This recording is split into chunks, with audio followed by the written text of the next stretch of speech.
Clergy sex abuse. New details on the Vatican blocking U.S. Catholic bishops from responding to the scandal, and why it may undermine a leader in the American church.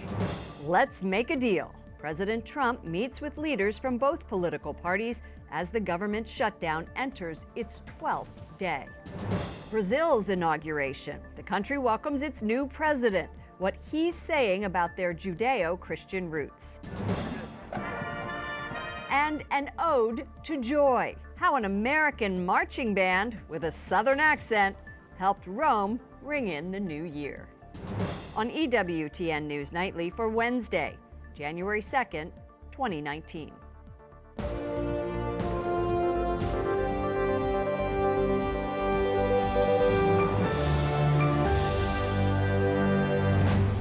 Good evening and Happy New Year from Washington, D.C. Thank you to those of you joining us from around the world for news from a Catholic perspective.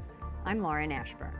Tonight, as U.S. bishops begin a week-long retreat on the clergy sex abuse crisis, a new letter puts the head of the American bishops at odds with the Vatican.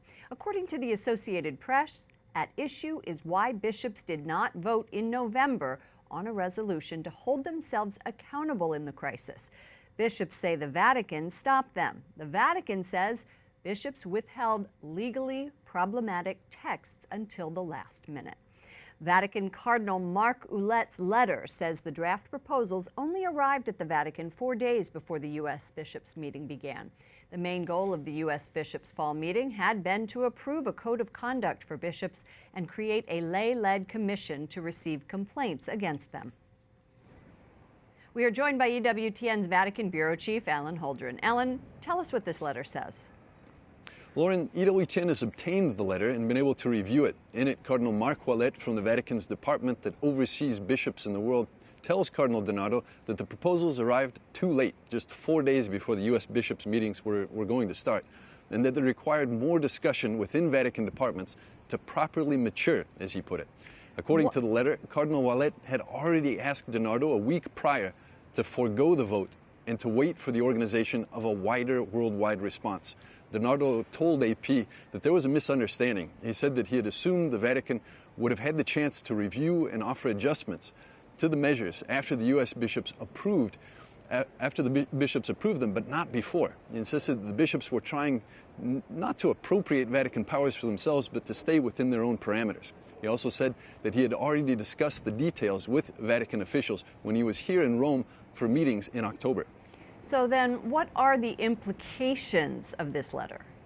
Well, Lauren, I think it shows the reality of the situation quite well. The lack of efficient coordination and communication could be seen as an Achilles heel for the Church when it comes to addressing the abuse crisis. It appears the Church is having a hard time crafting and coordinating a response. But at the same time, it could be interpreted, Lauren, that this is showing the will of the Vatican and the U.S. bishops to provide a unified, comprehensive front in response to the crisis.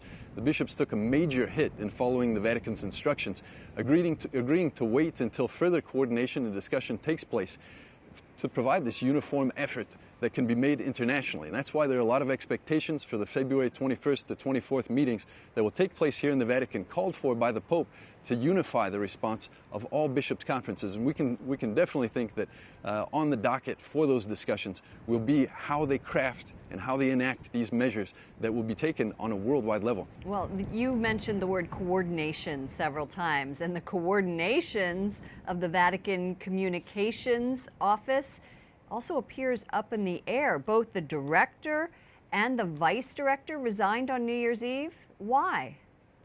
That's right, Lauren. It was a surprise. The American Greg Burke was the director, and the vice director, Spaniard Paloma Garcia Ovejero, both stepped down together.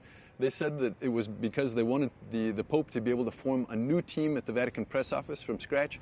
Both of these individuals, professional reporters who had worked the Vatican beat for years, Greg for decades.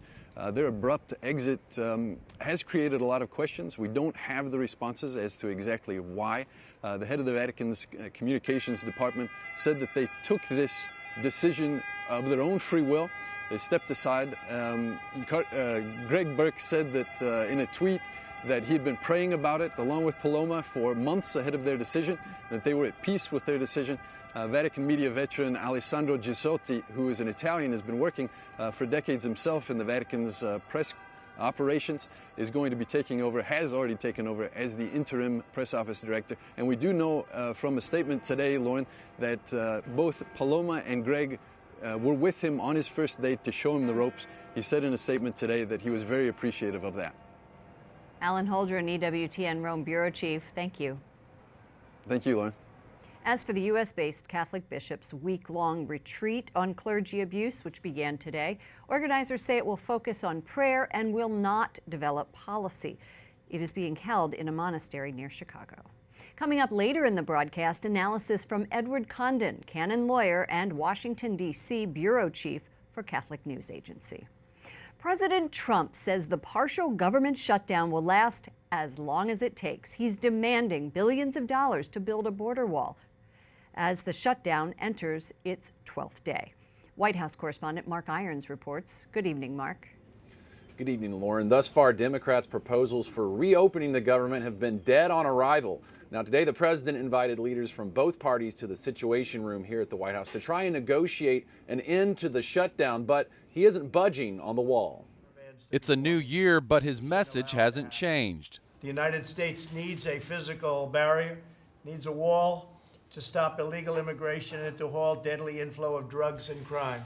President Trump leading his first cabinet meeting of 2019 before meeting with lawmakers Wednesday. He's demanding border wall funding before agreeing to reopen parts of the government. He says it's not immoral to have a wall. Just look at Rome. When they say the wall's immoral, well then you got to do something about the Vatican, because the Vatican has the biggest wall of them all. Senate Minority Leader Chuck Schumer and incoming House Speaker Nancy Pelosi say the president is using the government shutdown to try to force an expensive and ineffective wall upon the American people. About 420,000 government employees have been told to work without pay. The first day of Democratic control in the House of Representatives begins tomorrow. Pelosi tweets, "Real Donald Trump has given Democrats a great opportunity to show how we will govern responsibly and quickly pass our plan to end the irresponsible Trump shutdown." Their plan would continue funding government agencies, put federal employees back on the job, and provide $1.3 billion for border security. The amount falls short of the $5 billion President Trump has said he wants for a wall. In a statement late Tuesday, White House Press Secretary Sarah Sanders said the Democrats' proposal is a non-starter because it fails to secure the border and puts the needs of other countries above the needs of our own citizens. Now, House Democrats could pass their bill to continue funding the government tomorrow when they gain the majority, but it's unlikely to go far in the Republican-controlled Senate, where leaders have indicated they aren't passing any bill the president won't sign. Lauren. Mark, the president isn't budging on the wall, but he is open to negotiating the price tag. Is that right? That's the question that has not been answered. At this point, it isn't clear. The president indicates he is open to making a deal, but he hasn't abandoned that call for $5.6 billion for the wall. Lauren. White House correspondent Mark Irons, thank you. As lawmakers debate the president over how to end the partial government shutdown, its effects are being felt across the nation and right here in the nation's capital. Capitol Hill correspondent Jason Calvi has been speaking to people who have been affected. He joins us now. Good evening, Jason. Good evening, Lauren. The shutdown stalemate inside that building is leading to quite a mess outside. Literally, those trash bins here on National Park Service land were overflowing with junk. Because of the shutdown, the District of Columbia stepped in to remove that trash, but still this shutdown is creating quite a mess for tourists. From China. It's just so disappointing. I want to go in there, but it's just closed. And Italy. We paid for the airfare, we paid for the hotels, the restaurants, for everything, for the taxis, for transportation. And we come here and we don't see what we're looking for. You know, this is really, really bad. Tourists disappointed by these signs posted on D.C.'s popular Smithsonian museums. Gina from Miami wanted to show her children the National Museum of African American History. It's just something that we really want to embrace and cherish and show the kids. And this is something dear to my heart. It breaks my heart that this is closed because of the government shutdown. It's just ridiculous. But it is what it is. What can we do? The 12th day of the partial government shutdown is the first day these doors have been locked. It stayed open through Christmas by using prior year funds. But the Smithsonian can no longer keep it open until Congress passes new funding. Trash piles up as national park workers stay home. Enrico Iacomini tells me it shouldn't come to this. If you have a political dispute, you don't close the whole country to local people and to visitors. Unlike previous shutdowns, even with little staff on duty, the Trump administration leaves some national parks open, closing others. Park spokesman Jeremy Barnum says they'll close any area where garbage or other problems become a threat to health and safety. The 116th Congress gavels in tomorrow. Democrats say in the House they're going to pass a bill to reopen the government. Lauren? What else do Democrats have in store as they take control of the House tomorrow? I know you'll be right up there interviewing them. That's right. First thing will be the reselection of Nancy Pelosi to be the next Speaker of the House. We're expecting that tomorrow. And then the next thing they're going to do is pass a rules package to change some of the rules in the House chamber. One of those rules is interesting. It will allow headgear to be worn on the House floor. This is to allow a Muslim from Minnesota to wear her headscarf. Lauren? Capitol Hill correspondent Jason Calvi. Thank you, Jason. And at the border between the U.S. and Mexico, U.S. officials fired tear gas near a group of immigrants trying to enter from Tijuana. Officials say the gas was used to target rock throwers who were not part of the group trying to enter the U.S., and none of those trying to sneak across the border were harmed. Around 25 refugees were detained. Others were sent back to the Mexico side of the border. A new year, a new president in Brazil. He is promising major changes to the government and daily life. Jair Bolsonaro is a practicing Catholic. The far-right leader is a former army captain. He ran on an anti-corruption and pro-gun agenda. He says he will fight the ideology of gender teaching in schools and will respect the Catholic country's Judeo-Christian traditions. Today, the new president met with U.S. Secretary of State Mike Pompeo. Votes are being counted in Congo's long-delayed presidential election. The current president is stepping down after 18 years. The vote was originally scheduled for 2016. Results may be announced on Sunday. A Catholic priest who worked as an election observer said more than 500 voting machines broke down. A years-long ban is broken as two women enter a Hindu temple in India, sparking protests.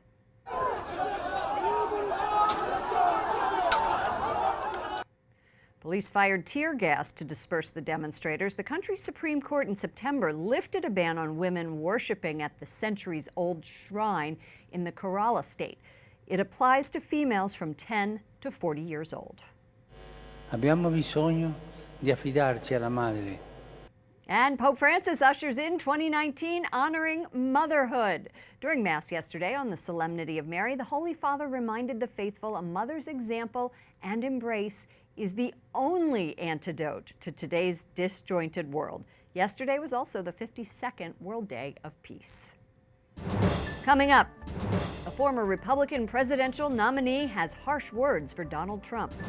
And a Democrat senator takes a major step toward announcing her candidacy for the White House.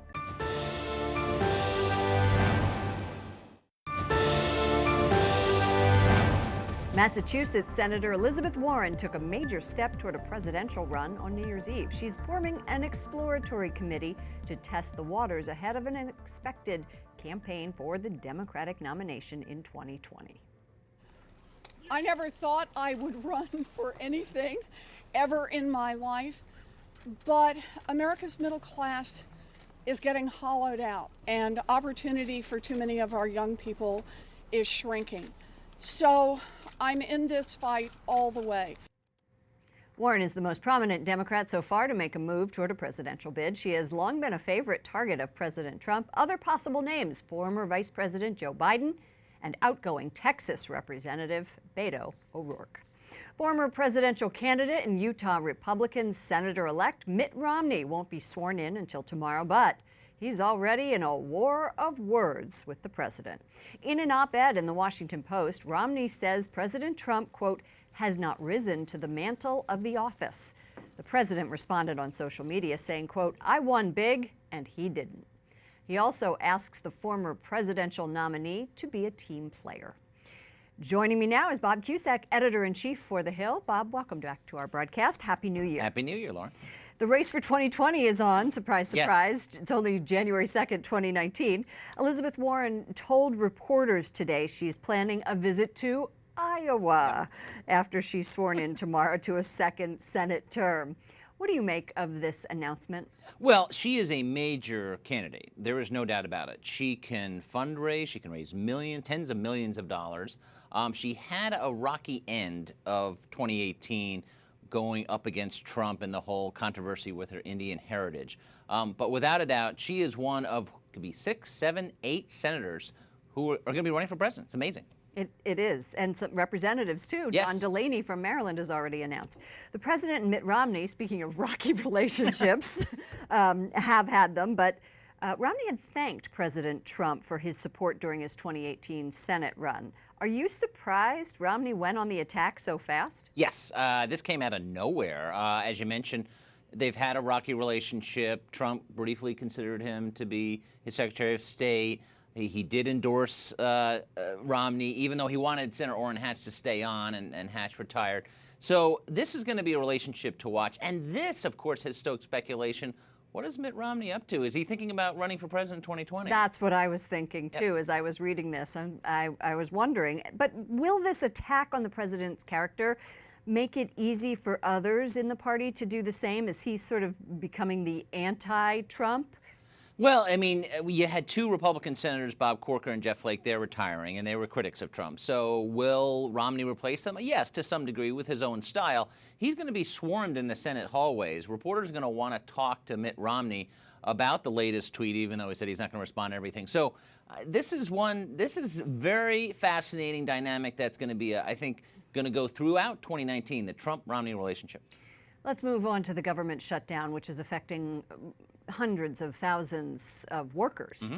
And they're out of jobs. The trash is piling up here in Washington, which is the least of the problems. The Smithsonian's museums are shut down. And there's really no end in sight, as we saw from Mark, despite the fact that President Trump said, you know, let's make a deal. With the Republicans and Democrats still divided on the funding for the border wall, what does it say about the shutdown being used as a bargaining tool? Well, I think it shows you a couple things, that usually after elections, at least years ago, it was, okay, the election's over, now it's time to compromise and get some work done. Those days are over. So I don't think this shutdown is going to end anytime soon. Neither party is really feeling political pain, and there's no election around the corner. So when is it going to end? I mean, isn't it going to be something, you know, a lot of government workers are donating their time. They're just coming in without pay. Yeah. Won't there be some sort of I think the dynamic uprising? There could be. The dynamic could change when House Democrats tomorrow, they take over, they move some bills over to the Senate. But until Republicans feel cornered, and there hasn't been a lack of urgency really on either side of the aisle, but I think that when that pain starts to really feel, that it all comes down to Trump. What does he want to do? Does he want to strike a deal? I just think this could go deep into January. Thank you so much. Bob Cusack, editor-in-chief for The Hill.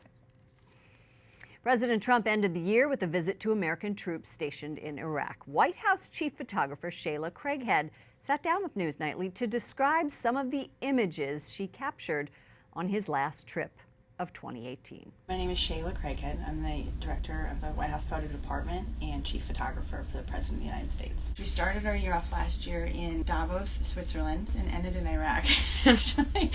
For me, I just always sort of had a bag ready. We left in the dark. We were wheels up at about midnight, so on December 26th. I actually had talked to him before we landed and had asked him, you know, what would you like to see, what would you like me to capture from this event and this trip, and he just said the troops, to show the troops. As I walked in, just seconds ahead of the President and First Lady, I could hear the surroundings of kind of gasps and, oh, you know, what's going on here, and oh, who's that, and then it starts to sort of erupt slowly into that big, like, cheer of excitement of people starting to realize actually who's standing there.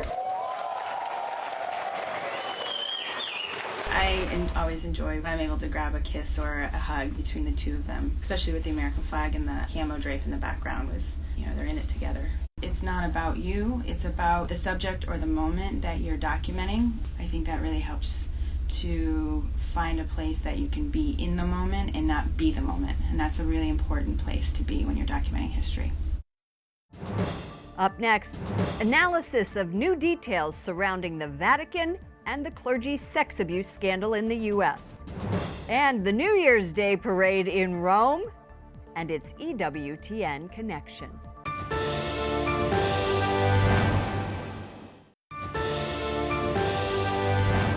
As you heard earlier in the broadcast, there are new details about why the Vatican blocked U.S. Catholic bishops from voting on a proposal for new anti-sex abuse measures. It happened in their annual meeting in November. Joining me now is Edward Condon, Washington, D.C. editor for Catholic News Agency. Edward, welcome back to our broadcast. Always good to be here. Let's start with the resignations of the Vatican Press Secretary, Greg Burke, and his deputy. What is this going to impact as we move forward to the February meeting of bishops? Well, I think one of the things that will be lost is the sense of sympathy on both sides of the relationship between the media and the Vatican press office. Both were career journalists. They had a long-standing relationship with a lot of people in the press room. There was a level of mutual respect and trust there. They understood that if journalists were asking hard questions on a tight deadline, they weren't being adversarial. They were just doing their jobs. I think there was a lot of goodwill there that will be missed now that it's gone. While we're talking about crisis response, let's talk about the misunderstanding about communications between the U.S. bishops and the Vatican. And as we reported earlier, there was a letter that came out sort of outlining the problems that the Vatican wouldn't allow the bishops to vote the U.S. bishops in the annual meeting. But the bishops and the Vatican were able to reach an agreement in 2002, and that was during the Dallas Charter Agreement. So why has this time proven to be so difficult? So it is interesting to see the difference between the two situations. Now, what we've understood from the recent letter released from Cardinal Willett to Cardinal DiNardo suggests that the Vatican wanted to pre-vet everything before the USCCB voted on it. Now, in 2002, it worked the other way around. The U.S. bishops came up with their response to the abuse crisis. They passed it, then they sent it to Rome, where additions were made, changes were made, and then it came back to the states and it was voted on by the bishops again, and all these reforms were adopted. And the expectation was the same thing would happen this time around. But what seems to have happened is Rome doesn't want the U.S. bishops to even begin the process until Rome's satisfied with the eventual result. Now, as we've understood, this seems to be at least in part linked to a desire for a global response coming out of February's meeting, but it is a surprise.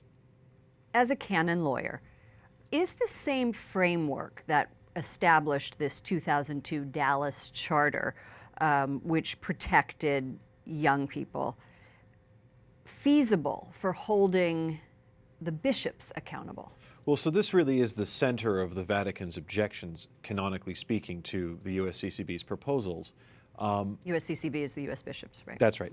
The problem is that if we're looking to establish, as the U.S. bishops have been speaking about doing, an independent body to oversee the investigation of allegations made against bishops, there really is a question of lines of authority. Now, in the Church, the bishop answers to the Pope and to no one else.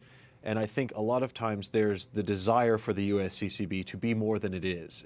The USCCB isn't an authoritative body in that sense. It can't call its own members to account. So Rome is, I think, looking to see a clearer line drawn in understanding how the hierarchy of the Church works, who a bishop answers to, which ultimately is to the Pope only. Thank you so much, Edward Condon, D.C. editor for the Catholic News Agency. Always a pleasure. Pope Francis holds his first weekly meeting with pilgrims in 2019, and you could say he had a ball.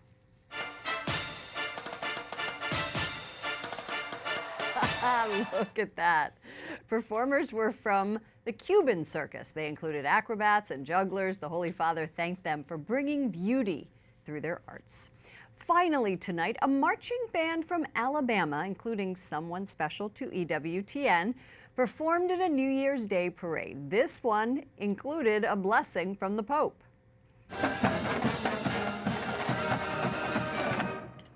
The Jacksonville State Marching Southerners took part in Rome's January 1st parade. It took place in St. Peter's Square. Each year, around 100,000 people attend. And the marching band includes the son of J.B. Brown, EWTN on-air promotions director. Parker Brown is a freshman and plays the snare drum. Parker, I'm sorry we didn't get you on camera. Where were you? That does it for all of us here at EWTN News Nightly. To all of you around the world, thank you for watching. I'm Lauren Ashburn. Let's keep in touch online. Follow me at Lauren Ashburn on Twitter and Lauren Ashburn EWTN on Facebook. Good night and God bless you.